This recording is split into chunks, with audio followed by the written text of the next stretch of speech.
You could waste hundreds of dollars going to an expensive hospital, or you could pay 66% less for the same quality of service at Elite MRI of Lawrence, an open MRI facility. That's right, our prices are 66% less for the same services as a hospital. We offer a comfortable open-air design in a patient-friendly atmosphere. We also offer same-day, evening, and Saturday appointments. The radiologist fee is included, and we provide self-pay discounts. It's your money, your time, your health, your choice. When you need an MRI, save money and choose Elite MRI of Lawrence.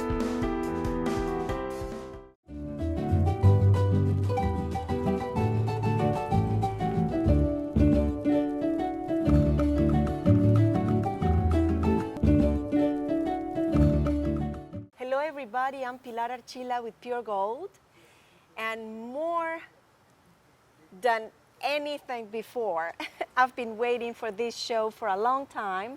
I have a treat for you, but I guess the biggest treat is for me. I have Dr. Lester Porter here with me, a man that is not a secret I love. How are you today? I love you too. How's that? You see, now everybody knows. Yeah. How are you today? You're looking wonderful. Well, thank you. I'm only 90 years old and growing better every day. You know, before we went, on camera, we were talking that your nickname is Book. Right. I did not know that. We know each other for so many years, close to 20 years, and I didn't know that. Well, like I said, they name a little dog after me, and every time you call Buck, you got both of us. Then it was hard to get rid of either one of us. That is nice. Dr. Porter, were you born here in Dublin? Born in Dublin, right. 1924. 1924. Did you go to school here in Dublin? Went to grammar school, went to high school, went to war, came back and went to University of Georgia. And got my Bachelor of Science degree. After the war, I was trying to decide what I wanted to do in healthcare. Yes. I wanted to be in healthcare, but I didn't want to set broken bones all day. I didn't want to drill teeth all day. I didn't want to stay up all night delivering babies. No way. I tried to think of something people really needed and I could deliver it. And I thought, they need to see better. Yes. And I thought optometry was a good thing, so we went to Chicago. But I married Catherine Davis from Atlanta. Okay. And we had a 2-year honeymoon in Chicago. Ah. And graduated from optometry school. And when I came home and opened my door, in the front door there were people standing out there wanting to see better. Oh my goodness. And this was a long, long time ago, 1951. 51. But let's go back a little bit. You mentioned Miss Catherine Davis. Yeah. And you said she was from Atlanta. Right. I met her at the University of Georgia. So you met her at the University of Georgia. After the war. Yes. And she was a Kappa Alpha Theta. I was a Sigma Nu. We had a good time. Did she like to dance? She loved to dance. It's not a secret either that I love to dance, and we have danced together. Yeah. After the war, we came home, and Dublin just made a great place to live. And I thought the Huts Club had a dance every Saturday night. There you at go. The other place. And we had a good time dancing. Yeah, we enjoy dancing, and we have enjoyed dancing together too. Jose had a good time too. Jose get a good time too. Yes, we enjoy that very much. Jose was yours. Where did you meet him, and where did y'all get married? We got married in Colombia, and actually we met dancing. We with friends and dancing, and it's something that we have in common. We love to dance. And he came with one of the companies. He was in engineering. Yeah. Tell her what he. He's an architect. Architect. There you go. He's beautiful. Look at Dr. Porter. He's interviewing me. Let me ask you. Of course, they know more about me than they do you anyway. You're right. You and Joe. Right? You are right. So you came back from the war. You came back to Dublin. Now, what did you see different? Dublin, what was different from the person that went to the war and came back. I came back a lot stronger than I went in. Uh-huh. And I think I grew up in the war. Yes. And it has served me well the rest of my life. Uh-huh. Things that would have worried me before didn't worry me after that. Yes. I had 151 days of combat, Absolutely. and it really toughened me up pretty well. Yes. Got hit once, shrapnel. A shell landed behind me on my left, and shrapnel hit me in my left hip. Oh. And we, as a new outfit, made all the mistakes a new outfit can make. And we didn't do our reconnaissance, and they told us there was something up in the woods. We were supposed to go run back in the Rhine River. Uh-huh. We got out on a big level field, and at daylight, someone had told the Germans we were coming. And just before daylight, the machine guns started going across that field. Then the artillery started falling, Oh, goodness. and then the fog lifted, and the daylight came, and they could see us lying on the snow. And as the artillery just landed all over the place, I had to crawl back out in a trail of ice that was already red from the Indian people who had crawled out ahead of me. Goodness. But when the shrapnel hit me, it knocked me down. I didn't know it had gone in. I was lying on the snow looking for the enemy in front of me, and the inside of my clothes were wet, and I realized I was bleeding. Oh, goodness. And you have on so much clothes, you can't look out there and see how bad you're to hurt. see what, yeah. So we had the principle then of the walking wounded. If you were wounded and could activate yourself, you're supposed to do it. Leave the most seriously injured for the little bearers. We only had so many little bearers to get the men off the field. Uh-huh. So I crawled out in this trail in the snow. My gosh. I just cannot Got imagine. back, and it was shrapnel. Went back to a hospital in France. They cut it out, sewed me up. 30 days later, I was back in the war. Oh, gosh, Dr. Porter, that is amazing. Well, it's considered normal then. They fixed it. Go back. And go back. Yeah. My gosh. Now, and of course, this is all, it was long before you had your family, your wife, and all that, correct? Yeah. How many children you have? How many children? Mm-hmm. After marriage? Yes. Well, I got 3 boys and a girl. Uh-huh. And I'm so crazy about them and proud of them. I Just brag about him. can't tell them how wonderful. My wife was the brains and the power in our family. Yeah, I fed her, Mama raised them, yeah. and she did a great job. The oldest son's a cancer doctor in Nashville, Tennessee, Okay. and Debos is an attorney, Yes. practiced in Dublin, Yeah. was our state representative for 28 years, Absolutely. ran for governor as a Democrat, but Georgia had gone Republican. Right. So he now is editor of our newspaper Yes. here in Dublin. Mm-hmm. And I go to everything the answers I need. Yes. He's my encyclopedia. And Edwin, the 3rd son, when he got about to the end of high school, he said, Daddy, I'd kind of like to do what you do. And I said, well, come down and work me a while and see if you like it. And he liked it. And he went to optometry school. Yeah. And he came back and took my office in 1990. And it was so good to get him back. I know. And That have is him. good. And then the daughter, Katie Bell, Yeah. married to Sam Bell back in Dudley. She is a teacher at East Lawrence. Right. And she is as grand as her mother. Mm-hmm. Yes. She got the brains for detail, and has just been a delight. Yes. She's a sweetheart too. I mean, coming from parents like you. And I'm going to thank you, Lord, and thank you. Catherine I lost 19 years ago, Uh-huh. and I think she went to heaven, and I think she thought God needed somebody to run things, There you go. to help. Yes, absolutely. So I thank God and thank Catherine for every nice thing that happens to her, Yes. because I believe she's watching us. Of course she is. That's a problem when you're a man and all those ladies out there. I felt like she was always watching me. You know? Okay. Well, I tell you what, let's take a short break. Okay. And we'll be right back, and please stay with us. We'll be right back. Bowling at Shamrock Bowling Center is family fun at its best, so spare some time and head on over to Shamrock Bowling Center at 104 Bowling Lane. Enjoy bowling on our 24 lanes. Grab a bite at Simple's Cafe.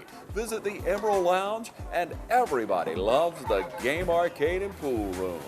Let the good times roll at Shamrock Bowling Center.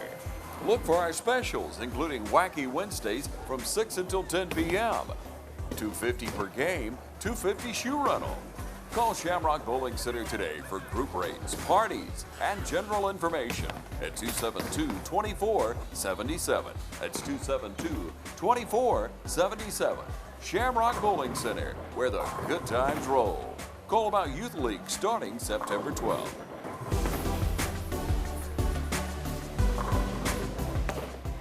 Thank you for staying with us. I'm sitting here with Dr. Lester Porter, and goodness, with him times fly. This is just great.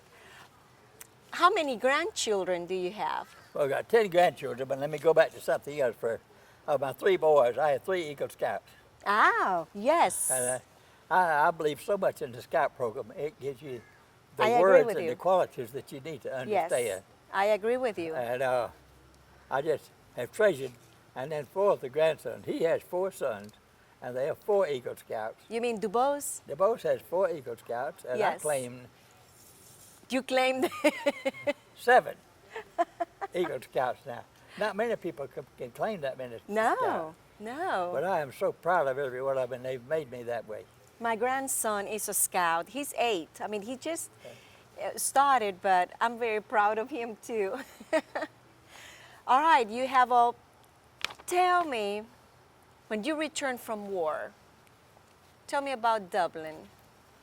Well, Dublin was just like it was when we left. 3 years, not much changed. Okay. People were kind of tending to the war. Uh-huh. And then you had thousands of young men coming back. Right. And some of them were a year or 2 older. They were ready to settle down, find a job, find a wife, make a life. And we came back to Dublin, and there was a shortage of jobs. And as we looked around, we thought, well, we better get a bunch working on that. Yeah. So we organized a little group called IDO, Ideas, Direction, and Orderly Development. Oh, okay. And we looked at the problems with the city. It's kind of like nowadays is Development Authority, kind of like that? It was like that. Okay. But we had no official except our owner official. That and we had to take on changing Dublin and then create new jobs.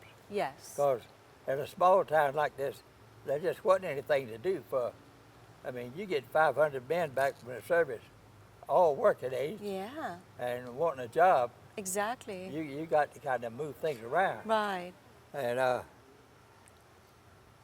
we looked around there, and we asked the University of Georgia to come down and talk to us, and asked people from Washington, some of the industrial development people, and they said, well, first thing you got to do is organize the people. You got to have everybody with you Yes. when you come. And then they said, you've got to have an education program so that when people get out to work, that they can do the job. Exactly. And so our school had been kind of slowed down because most of them were gone as soon as Right. they graduated. And we had people that analyze the university and the high schools, and we went to fixing high schools and the education system. And that worked real well. Then they said, you need some way to publicize your community. And we said, what does that mean? They said, you need a community that likes itself, that has a good time and play together. There you go. And we said, well, how do we make a town like itself and play together? And they said, well, you better work on it. And Dick Killebrew and Mr. Champion, they said, the name is Dublin, why don't we celebrate St. Patrick's? Oh, yes.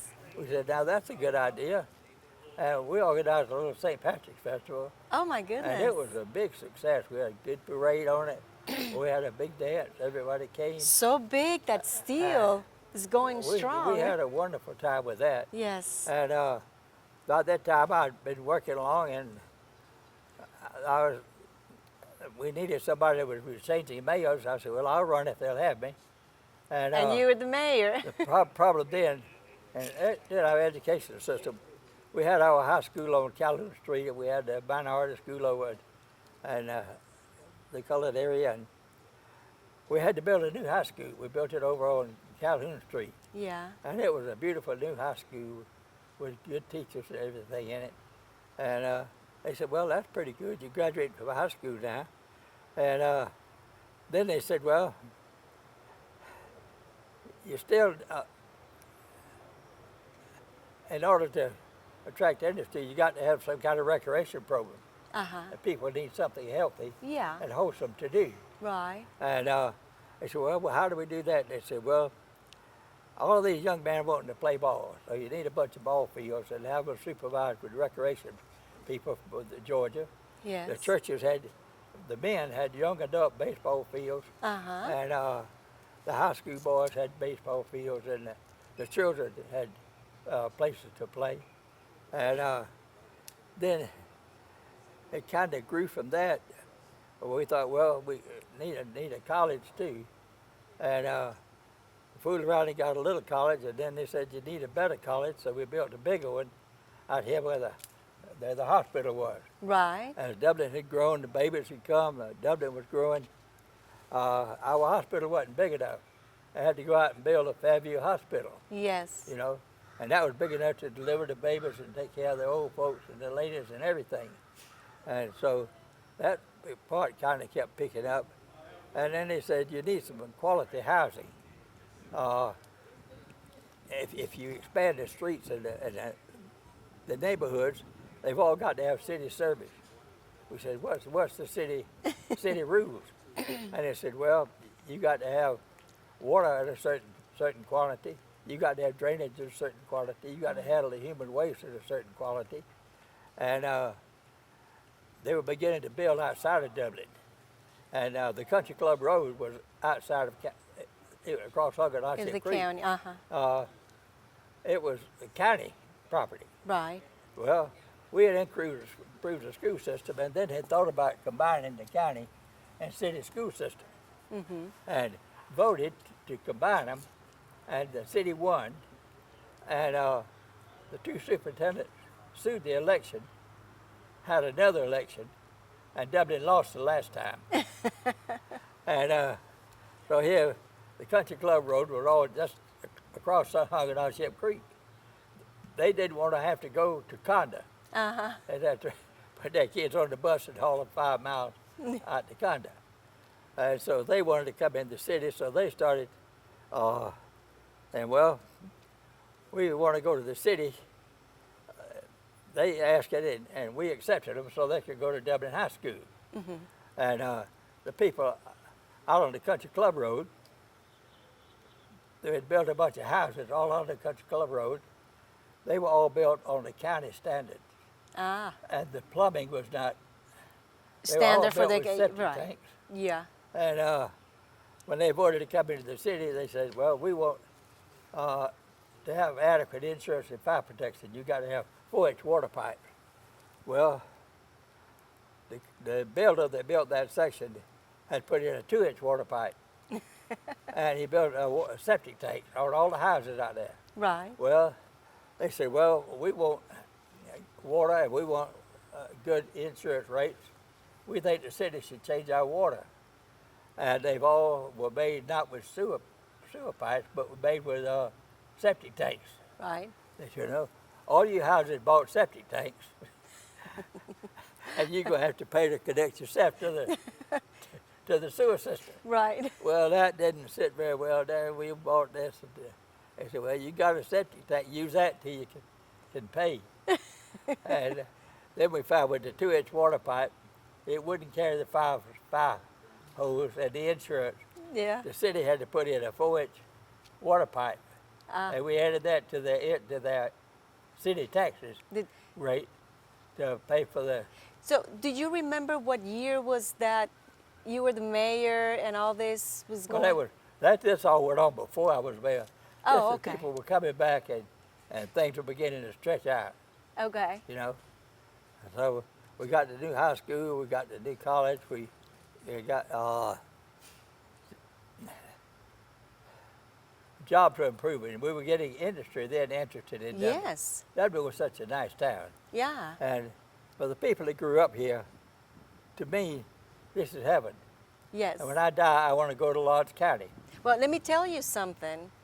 I did not grow up here, but to me, this is heaven. This is really heaven. Well, Even though I was not born here, but I feel like this town is. our clubs and the Chamber of Commerce and things, you got in and put a lot back in it too. I appreciated everything you did You're so for sweet. the city when you came. Yeah, And so sweet. I like you and Joe, Jose. Yeah, well, we're gonna take another short break. Okay. And please don't go away. We'll be right back. Hi, I'm Jeff Cannon, President of Citizens Bank of Lawrence County. Is your bank outgrowing our community, or has your bank completely left our community? Here at Citizens Bank, we are a full-service financial partner. We offer everything from all types of deposit accounts, debit cards, online banking, to mortgage loans, 24-hour ATM, telephone banking, and commercial and consumer loans. We are home to Dublin Lawrence County Student Advisory Council, which will be entering its 12th year this fall. We are large enough to offer all the products you want, but still small enough for you to receive the personal one-on-one service you deserve. Be watching this fall as we introduce some new products that will make banking with us even more convenient. Stop by and see us today and you'll discover why we are Dublin Lawrence County's community people. Citizens Bank of Lawrence County, member FDIC, and an equal housing lender. Thank you for staying with us.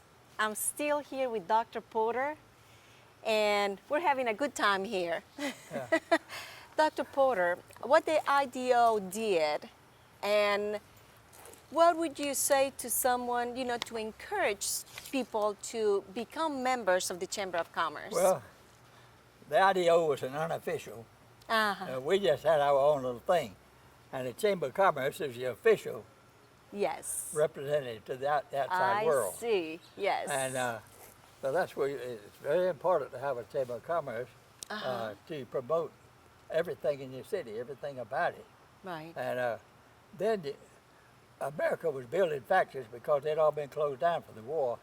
And we were competing with every other town in the world for every new job. Right. And when it got people into the chamber, and then the Lions Club, there were so many just improvement projects. We had running the Dublin out of Mr. Pierce's grocery store, Mr. Lovett's office, but Dublin was too big. Then we had 180 people, too big for one man to run out of his office. Yeah. So we voted to have a city manager, and Mr. Holiday came, and he joined the Lions Club with us, and he said, well, first thing we got to do is beautify the city. Yeah. I think I was chairman of the committee for the Lions Club when we wanted, we suggested every spring, it was getting springtime, everybody clean up your yards, put the trash out by there, and we'll try to find the trucks to haul the trash away. Yeah. And all of our industry loaned us their trucks. And John Ross was over at some of the schools, and he loaned us the older boys to go along and get the garbage into the trucks Yes. and haul it away. And then I think we got 100 dogwood trees from the state of Georgia Forestry Department for like 10 cents or $1 a piece or something. Wasn't very much. And we gave out 100 dogwood trees to ride the schools and the streets Yeah. and places, and got people to plant them. And 1 cup of water a week would keep them alive. Yeah. And a lot of them grew up and did real well and were pretty. They're Yeah. old dogwood trees now. They're beautiful. Been there so Now, long. do you remember what kind of companies came into Dublin and what kind of industries came back then when you were a chairperson of the chamber?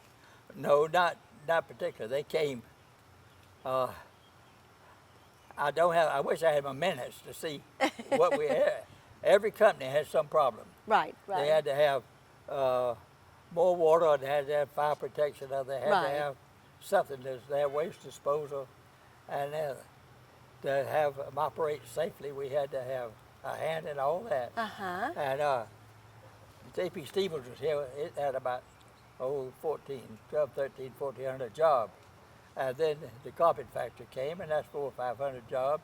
That's right. Oxford Manufacturing came, and that's 300 or 400 jobs. Amazing. And then we had a Tennessee factory come out on the Industrial Boulevard. And it stayed several years and then left. And the world changed, and the outside competition would work cheaper than America would. And we lost a bunch of factories between 1975 and 80, just to countries that would work cheaper. Now, 1975, 76 was the year that you were That's when I was president. president. Yeah.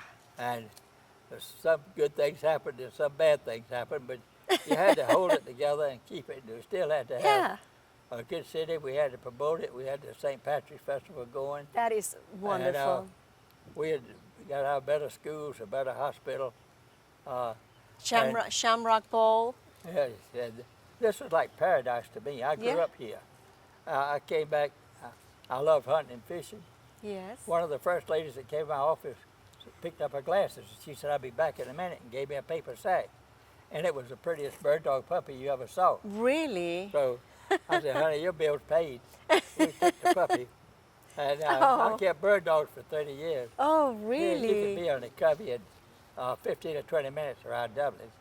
Had quail everywhere, and they had dove shoots, and we had to build a country club, so we had a place.